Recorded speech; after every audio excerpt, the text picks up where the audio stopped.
Hello, thank you for joining us. My name is Peter Florence, and it's my very great pleasure and honor to welcome the great Paul Auster to Festivaletteratura Mantova. Paul's joining us from Brooklyn in New York, and we're going to talk over the next 40 minutes about his novel 4321, about his earlier career, about his films, about baseball, Vietnam, literature, Laurel and Hardy, and I think we're going to be talking a little bit about the current context for contemporary America. Paul, thank you for joining us. Welcome to the festival. Thank you very much. Thank you. I'm happy to be here, although I don't know where here is exactly, but somewhere in cyberspace, here we are. Yeah, although we are, in my imagination at least, sitting in a beautiful Renaissance square in one of the most perfect cities in northern Italy, surrounded by literally tens of thousands of incredibly well-dressed and incredibly well-read, wonderful festival goers. Welcome to everybody, wherever you're watching this from. And if you're watching it with Italian subtitles, I'm sure that you're going to get a perfect rendering of what we're talking about. Paul, can we start with your amazing masterpiece of a novel, 4321? It is incredibly expansive. It's almost 900 pages, twice as long as the New York trilogy. Did you always know when you were conceiving it that this was the scale you were working to?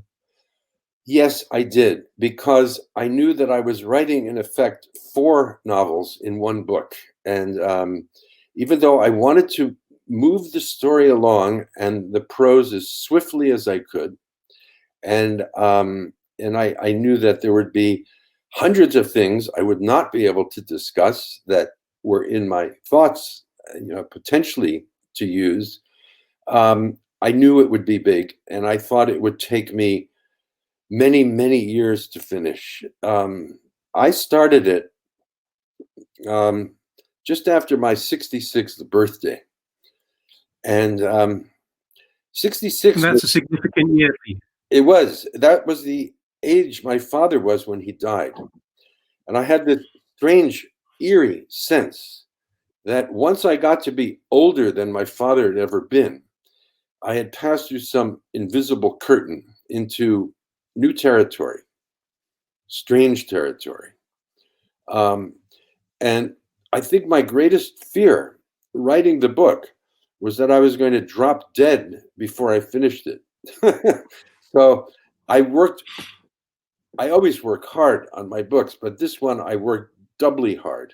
And so what I imagined would be 7 years of writing turned into 3.5 years of writing.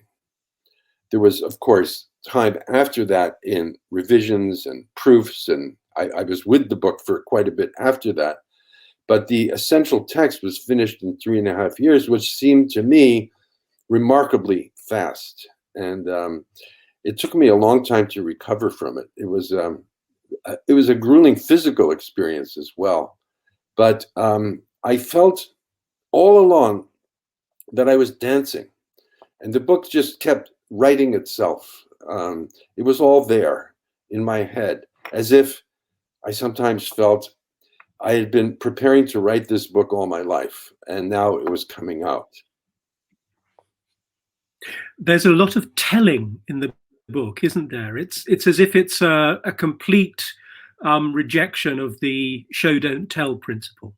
I absolutely agree with you, and it's the show don't tell principle is something that I've never subscribed to. I feel it's a very listen, it's one possible way of approaching the writing of fiction, but to me, the show don't tell is in effect a way of telling stories that's been appropriated by films, and I feel that my antecedents are much older than that, and I feel I've always been working out of folk tales, oral storytelling, and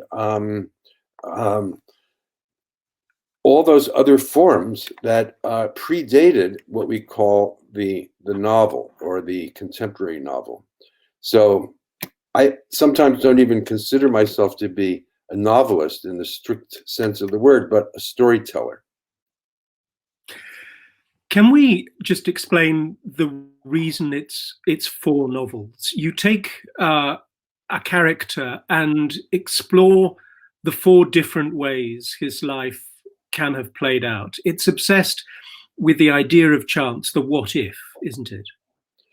Well, absolutely. And I think everyone walks around after, we get to be a certain age and we can look back on our stories so far and say, that day 17 years ago, if I had turned right instead of left, my whole life would have been different, because that was the day I met the woman waiting at a bus stop,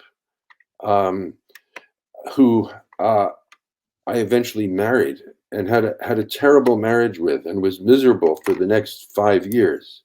And if I had turned in another direction, I wouldn't have gone to the bus stop. I never would have met her, and my life would have taken another course. Or, by contrast, what a lucky thing it was to meet her. And I've been so happy now for the past 26 years, married to this wonderful person. And all these children we've had are the result of that fluke encounter.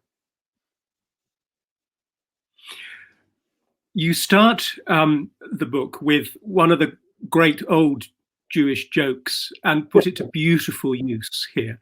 And I want to ask you, just to tell that story, but then I want to just get into how the resonance of words change. And I think the resonance of his name might have changed even whilst you were writing. Well, the funny thing is, yes, I'm glad you know that it's an old joke. And at the end of the book, when one of the 4 Fergusons hears it, I mean, it's remarked upon as a joke that everyone knows. But it turns out I didn't hear that joke until quite late in life. I didn't know it until just a few years before I started the book. The story, I guess I should tell the listeners what it is. It's a Russian Jew winds up at Ellis Island in New York, about to start a new life in the United States. And he meets an older man at the facility before they're interviewed by immigration officials. And the young man has a very long, complicated Russian name. And the older man says, that name is no good. It just won't work for you here. You need a good, solid American name for your new life here. So the young man says, well, what do you suggest? And the older man says, well, call yourself Rockefeller. You can't go wrong with that. Rockefeller's a good name. So the young man says, all right, I'll call myself Rockefeller.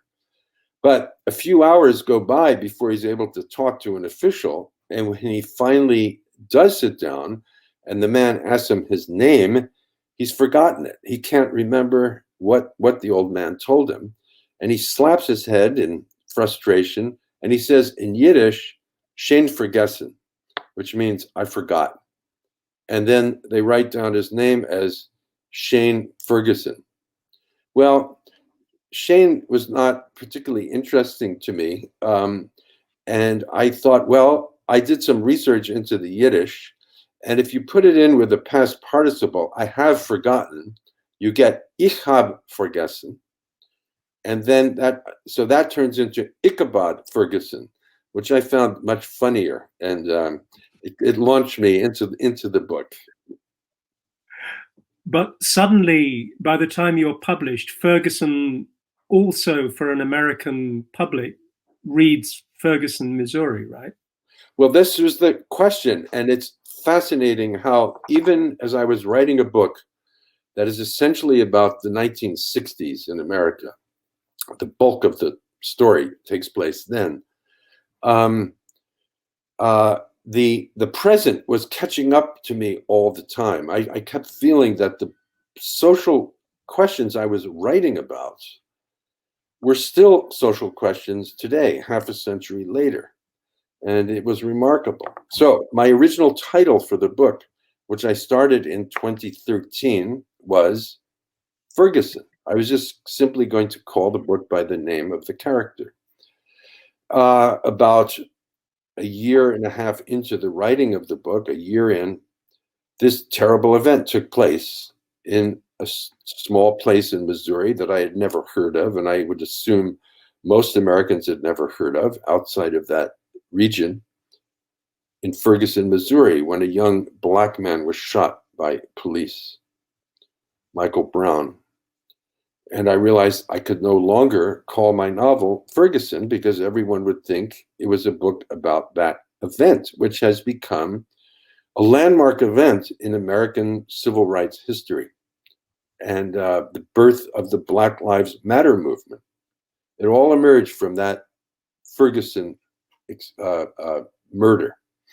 So I was lost for a while, and then finally hit upon the numerical title that is on the cover of the book now.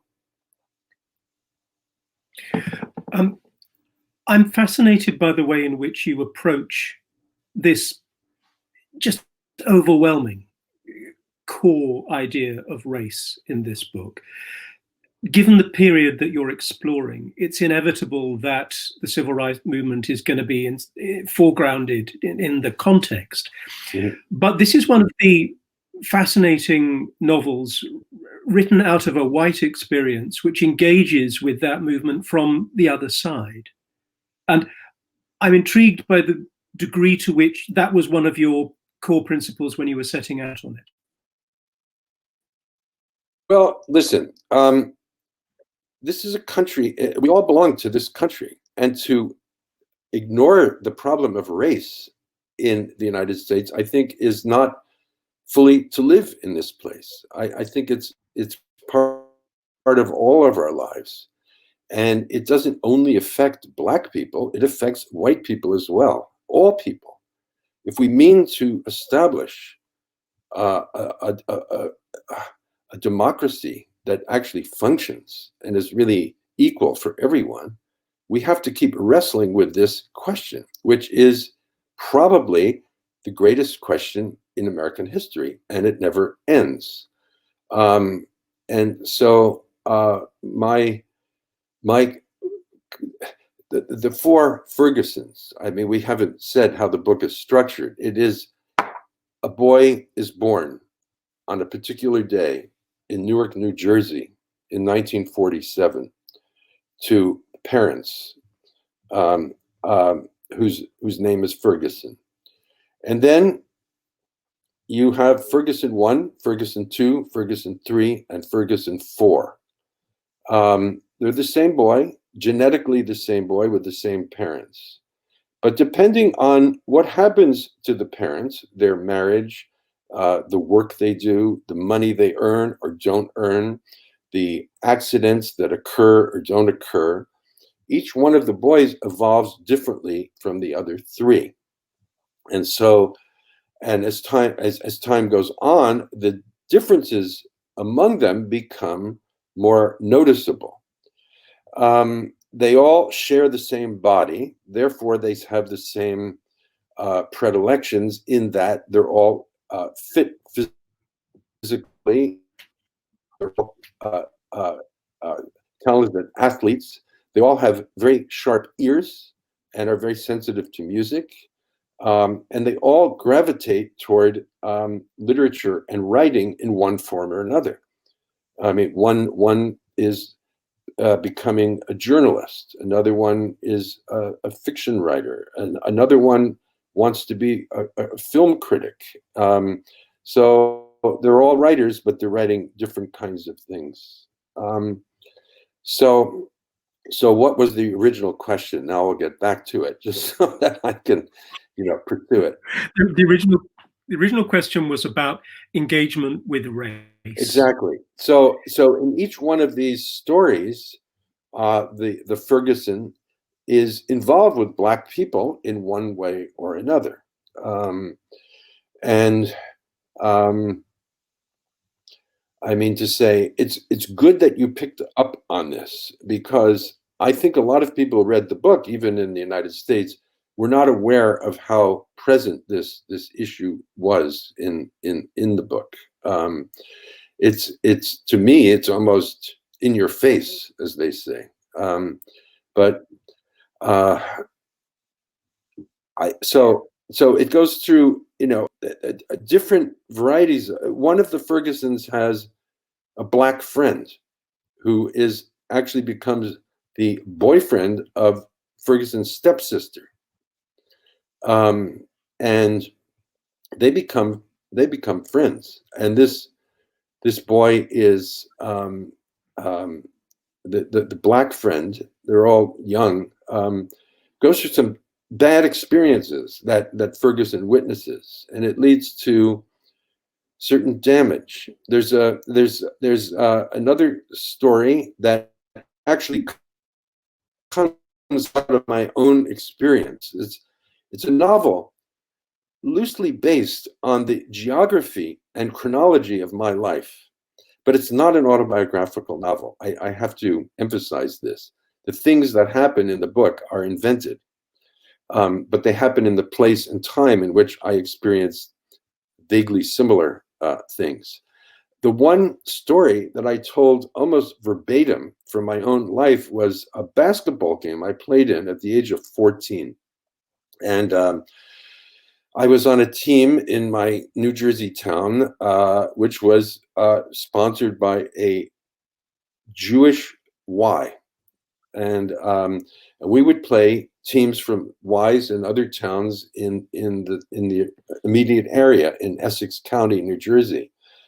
One of our games took us into downtown Newark, and we played a Y team that was in a Black neighborhood, and the other team was all young Black kids playing on their team. And everyone in the audience, all the spectators, because we played triple headers. This was all on Saturday mornings and afternoons. So there were a lot of people gathered to watch the game and then play in the games that would follow. And we were in a very tight game. And it was back and forth, back and forth, back and forth. The crowd got very involved in it. And of course, they were rooting for the Black team to win. And things became somewhat threatening in the auditorium. One felt that it was almost a not just a basketball game anymore, but a racial contest.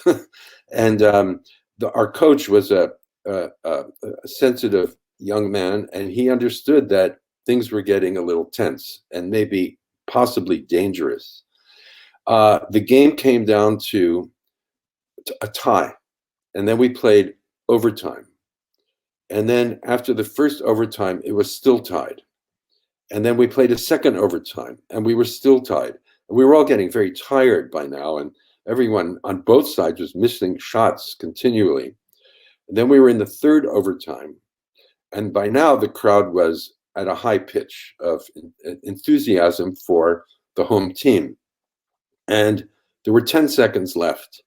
And I remember he mapped out a play for us to do, and we got the ball in. And just as the clock was ticking down to 0, one of our players just heaved the ball from mid-court, and it went swish into the basket, and we won the game by 1 point.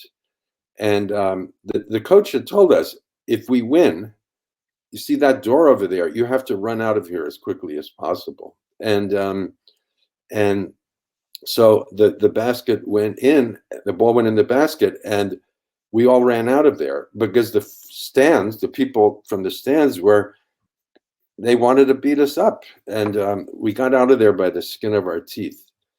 So I recreate this episode in the book, but no, there were no punches thrown in the real story. Nothing happened. There were no fighting. But in the book, Ferguson gets punched by somebody. And it turns out that that somebody is another 14-year-old boy, the same boy who later becomes the boyfriend of Ferguson's stepsister and becomes one of Ferguson's closest friends. And they talk about that event and what led each of them to do what they did. And then it became an examination of what happens in a crowd. And the boy, who's now a very intelligent young man of around 20 or 22, explains that he lost track of himself. He lost control of his own destiny by being swept up in the moment, in the group moment. And he said it was a very important moment in his life because he understood that he never wanted to cede his own selfhood to the group again. It was a moment of tremendous change for him. I mean, there's a moment when one of the Fergusons asks a black girl out on a date in high school. He likes her. They're both great music fans. She's very intelligent, and they're friends. She refuses. She doesn't want to. She says, Archie, that's Ferguson's first name, Archie, I like you a lot, and you're my friend, but I can't do it. And he said, why? She said, no, you don't understand. It's a new world. I can't do this. And these are the kinds of things that, go through the book. And one of the Ferguson becomes bisexual, and his lover is a mixed race black person from Canada, in Paris. So yes, it's very much present in the book. There's no question about it. Can I, before going back to the relationship between events in your life and the way in which you repurpose them for fiction, because I really want to talk about Lightning. But before that, can we just pick up on the person you introduce as the stepsister? One of the recurring characters whom we are completely compelled by is Amy, who we first meet not as a stepsister, but as a carnally properly rendered lover, and we then watch her other selves as other versions of Archie engage with her, and as a reader you're still hooked with the erotic relationship, and that's one of the really clever ways in which you make us think about the different ways in which a life can play out. Yes, and it's interesting that through the sex that is so powerfully done. Amy Schneiderman, the book wouldn't be the book without her. I mean, she's the female counterbalance to Ferguson in all her different manifestations, through all his different manifestations. In one version, she becomes politically a radical of the New Left. In another one, she becomes a socially committed scholar, historian. So there are different Amy's. There are different Fergusons, and the Ferguson's parents are different from version to version as well. And then there's a character, his mother's sister plays a significant role in the book, Aunt Mildred, and Mildred is mutating from section to section as well. So yes, and certain characters appear in two different versions in slightly different guises. But the funny thing about it, it sounds all very complex when I tell this to you and we talk about it this way. But I knew what they all were. There was never any hesitation in my mind about how to do this, which makes me feel again that maybe I had been writing this book for a lot longer than I ever realized. Is it fair to say that the incident in your own, and I'm talking about the real factual Paul Auster's life, in which you had this extraordinarily close brush with death, or brush with your own death, but the reality of your friend's death. Is that one of the things that first alerted you to the extraordinarily random nature of chance and fate? Yes, I would say that it's the most important experience of my life. It was the thing that changed me, and I think essentially formed my philosophy of life, how I approach life. The story. Could you just tell us what happened? Yes, I'll tell you. I was 14 years old. It was the summer of 1961. I was at a summer camp for boys and girls in New York State, a sleepaway camp. You know, it was the whole summer. It was 8 weeks long. A place I liked very much, and mostly we played sports and flirted with the girls. That was basically how the summer was spent, which is a very enjoyable way to spend the summer when you're 14. But one day, the counselors decided that we should take a walk in the woods. And so we went off, 20 boys and 2 counselors, into the woods. Nobody knew anything about the woods. These were all city kids, and the counselors were from Brooklyn and Queens and knew nothing about woodsmanship. We were wandering around. We quickly got lost, but no one was very concerned about it. And then the weather turned, and we found ourselves in the midst of a horrifyingly violent electric storm. And lightning was shooting down all around us among the trees. And the thunder was booming, the rain was pounding, and it became quite scary. And the general consensus among us all was that we should get ourselves to a clearing, because you have to get away from the trees when lightning is striking. Therefore, we did find a clearing, but in order to get to the clearing, we had to, it was a meadow, we had to crawl under a barbed wire fence. So we went single file under the fence.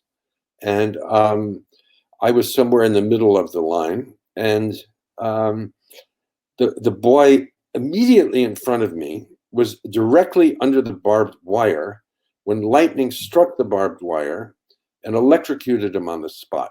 And he was no more than, his foot was no more than an inch from my fingertip.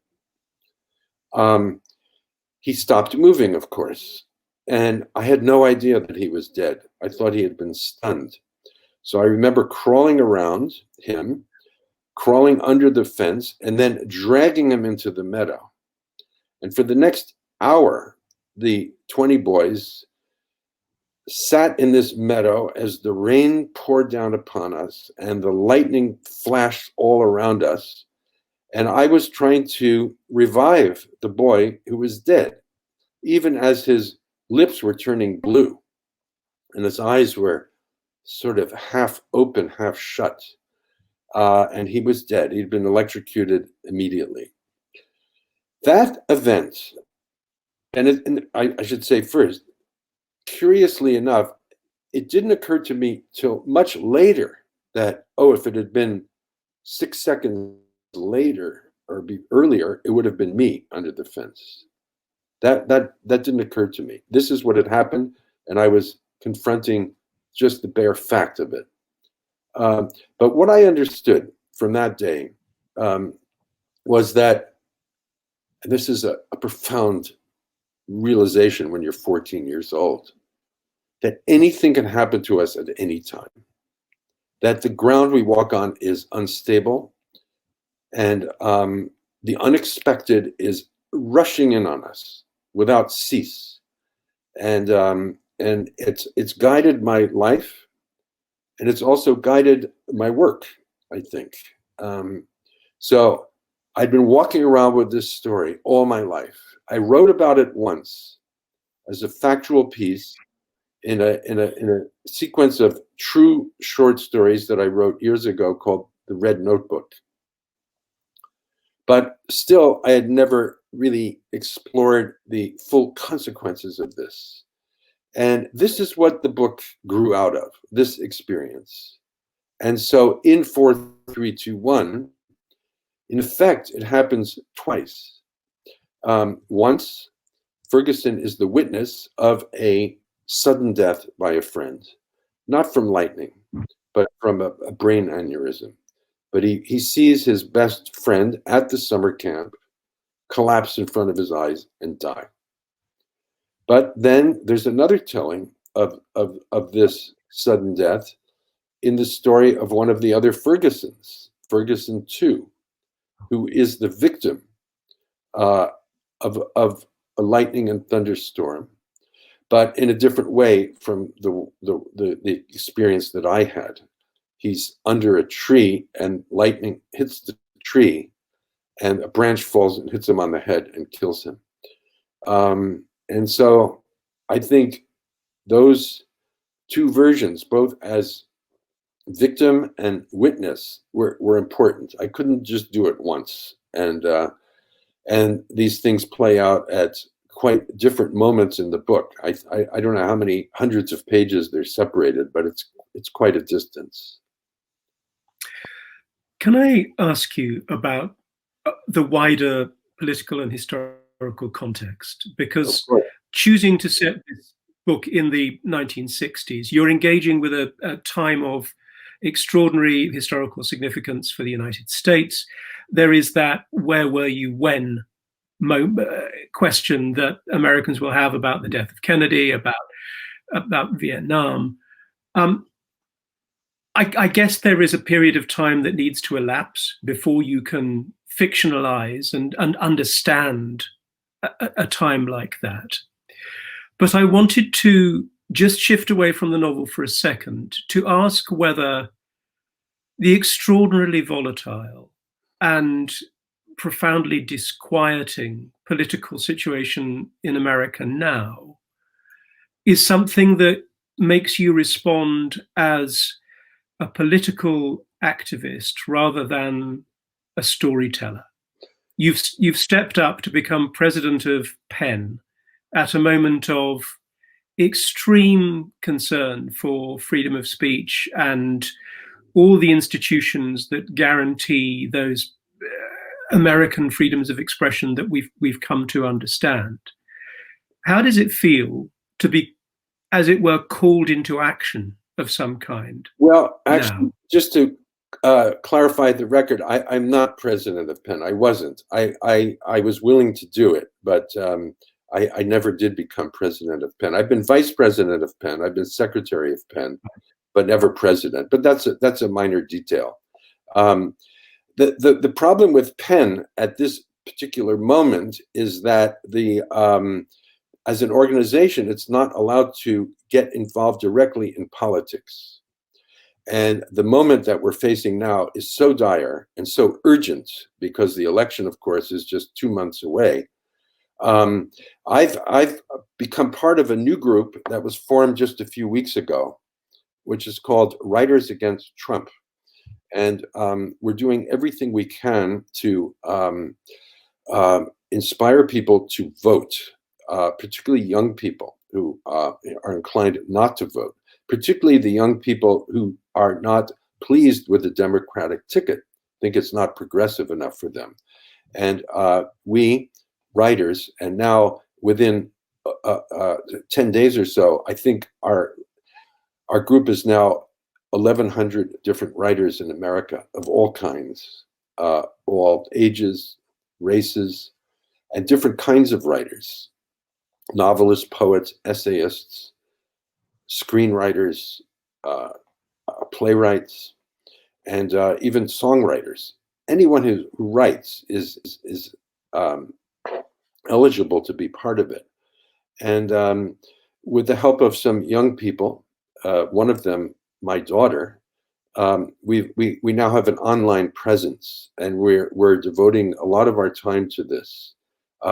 Anyone who's interested can go online to the website called writersagainsttrump.org, and you can find out what we're up to, and you can also click on to different talks that a lot of us have given, these 1-minute Instagram talks. And just the other day, I did a longer Instagram with people watching and asking questions. And then the very next day, my wife, Siri Hustvedt, did another one. And we're working from every angle we possibly can. For the moment, our emphasis is on getting younger people to vote.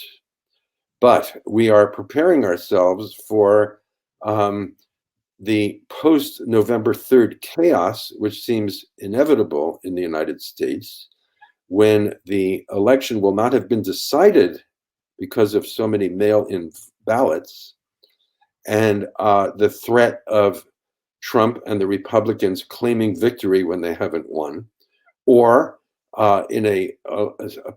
for example, a Biden landslide, Trump just simply refusing to acknowledge the results, refusing to leave office.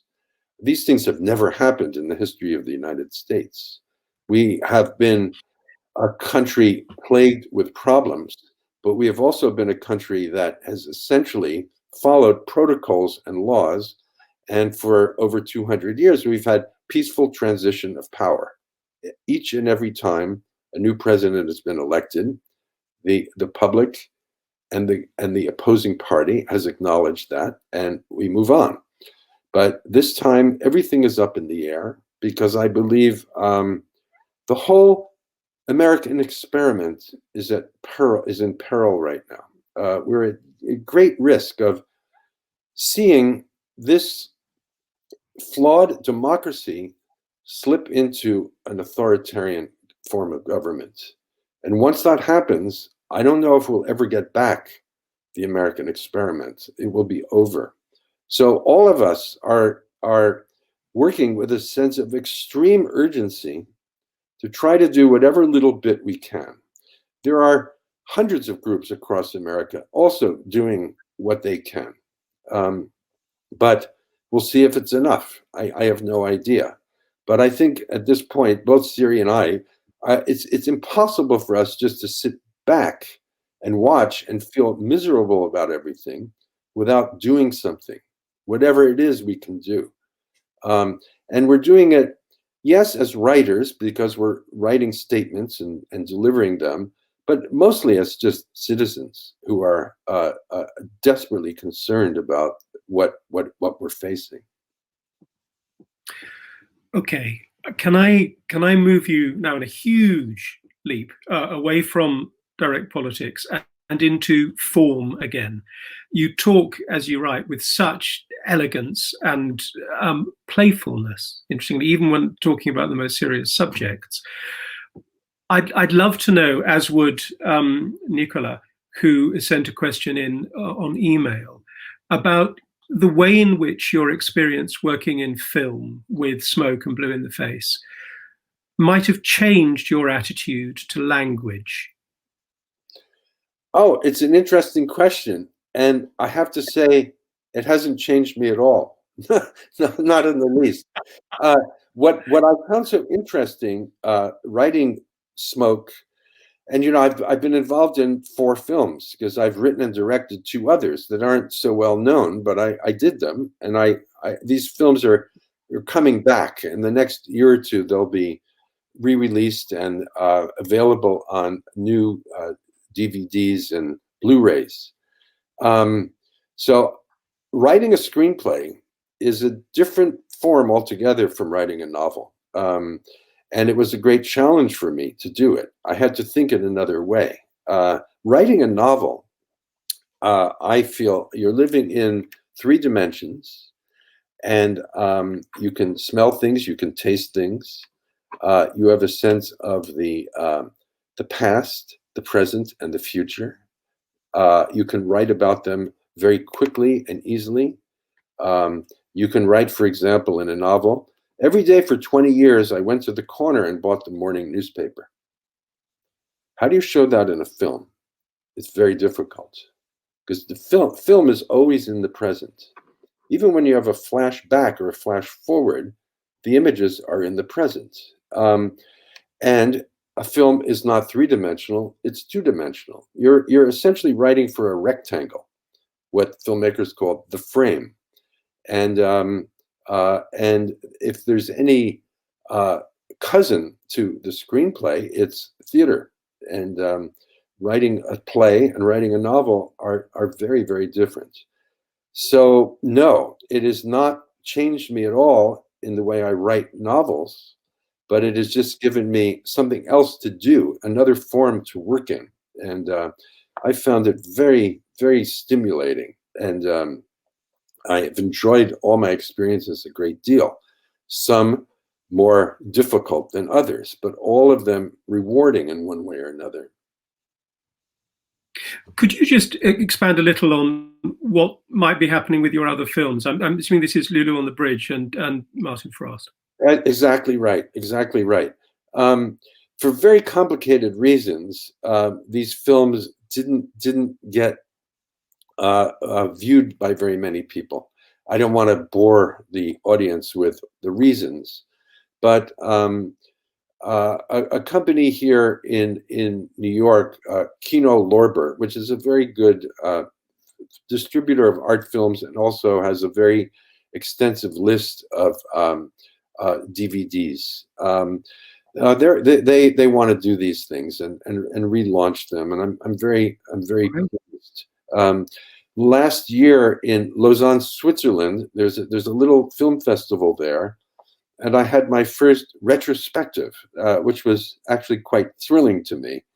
And so I went and actually sat in the audience watching the films with the people present, just to see how they played on a big screen. I hadn't seen them in years.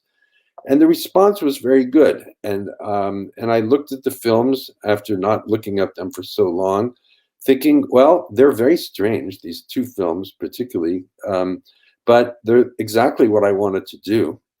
And for better or for worse, unusual as they might be, they seem to hold up, and the audiences responded well to them.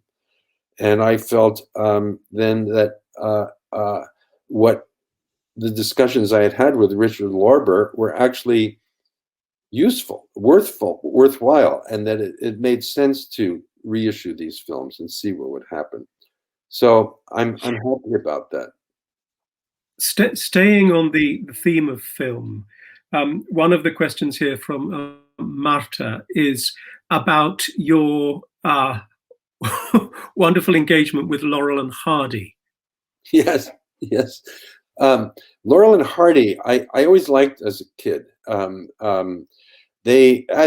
I have, one of the Fergusons becomes very wrapped up in Laurel and Hardy. He's the boy, this is Ferguson 3. He's the one who has the roughest time as a child because his father is killed when he's just 7 years old. He's a lonely boy, a confused boy. And he sees on television after school one day that there's a program devoted to Laurel and Hardy films, which was true. There was such a program, and I used to watch it myself when I was little. And this reintroduced Laurel and Hardy to young people in the New York metropolitan area in the mid and late 1950s. Because Laurel and Hardy were more or less forgotten at that point, because their movies were all from the 30s and into the 40s. So I think the idea of film comedy, especially physical comedy, is eternal, and it remains the same, whereas so many other movies date. The dramas date, the comedies do not. And of course, I wrote a whole novel, The Book of Illusions, about 20 years ago, in which the central character was a silent film comedian.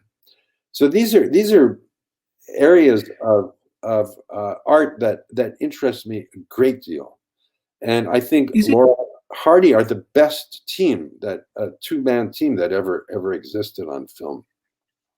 Is it fair to draw some kind of connection between the fact that with all Laurel and Hardy movies, they are always Stan and Ollie, their real selves and their fictional selves are the same, even when their context changes. So you're doing something that's completely pertinent to the book as well, about chance and mutability and the integrity of identity. That's very clever, and you're right, exactly right. Because what was so interesting to me as a boy, and still as an old man, the fact that no matter what they were, whether they were fishermen or farmers or mechanics or prospectors in the Wild West for gold, Laurel was always Laurel and Hardy was always Hardy. They weren't fictional characters. They were themselves, just wearing different costumes in different settings and having different adventures, all of which were more or less similar from movie to movie. The gags, were all created by Laurel. He was the brains of the operation. And I would say, along with Chaplin and Keaton, he's probably the greatest gag inventor of American film history. Can I ask you? Yes, go on. Sorry, can I ask you, because I realize we're out of time, but this is such a great question because it's from Laura, who identifies herself as a stationer, who says, "What is it with you and notebooks, Mr. Auster?" Oh, well, I have never been able to write on a typewriter, whether it's a keyboard of any kind, whether a typewriter or a computer. I mean to say compose. I have to have a pen in my hand or a pencil in my hand and be working on, a piece of paper that's flat on the desk. It probably stems from my early days of learning how to write. And I never really felt comfortable with my fingers in a different position. Always the feeling I have when I'm writing is that it's a physical activity and I'm scratching the words into the surface. And it's as if it's actually coming out of my body. When I try to type something, it's disconnected from me. It's not the same. The intervention of the machine makes it less organic, at least for me. I mean, this is not an absolute. It's just my predilection. The notebook it's a handy tool because rather than writing on loose sheets of paper, everything holds together. And then the notebook becomes a kind of private place for me. And I write all my novels in notebooks, in my rather small handwriting. I have the kinds of paper I like. I use quadrille lines, the kind of paper that looks like graph paper. Why? I don't know. I like it. The enormous manuscript of 4321, which I think was 1,100 pages in typescript, it was all written in 8 notebooks, 8 of my notebooks. So I've written that way from the beginning, and I continue to write that way. I finished the new book just a couple of months ago, and it's another long book. And again, it was written all by hand. And is this the project you've talked about before about Stephen Crane? Exactly. Yes, it's not a novel this time. It's a book about the life and work of Stephen Crane, the American writer, whom I got very interested in. After 4321, I was taking a break from things and reading a lot of books, just sort of resting up and reading and just taking a break from writing. I started reading Crane again. I hadn't looked at him carefully since high school. And I realized how abundant it is and how great it is. And then I began reading about his life, which is one of the most wonderfully adventurous, crazy, unpredictable lives imaginable.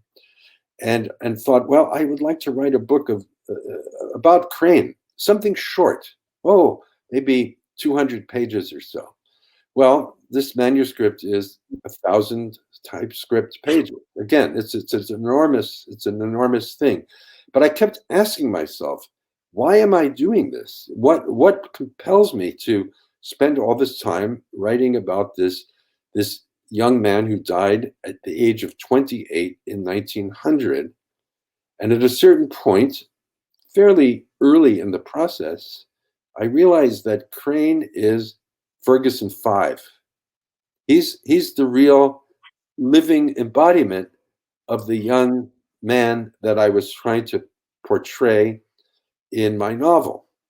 And the great irony of it, and it has nothing to do with why I'm interested in Crane, Crane was born in Newark, New Jersey, just as I was, and just as the Fergusons were, in 1871.